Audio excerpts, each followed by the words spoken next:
Love Shop Education. Go to Google and type in definitions.net. Click on the first link and go to definitions.net.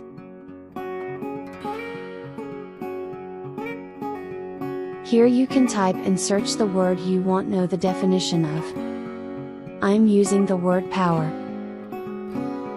Here you can see all the available definitions for your word from every sites. Even you can click on the words like so to get its definition like this. You also can listen to its pronunciations by clicking on the speaker Possession. and if one add this extension to your browser by clicking this.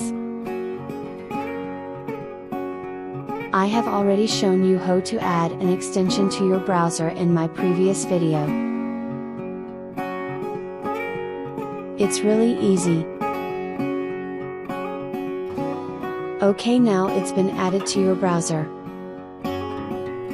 Now let's try if it works. Yes, it works. And access Easy Dictionary for your browser. There's also a quiz for you to play if you like.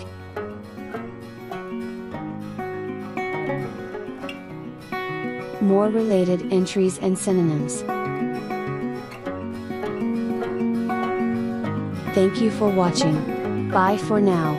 See you again with another video like this.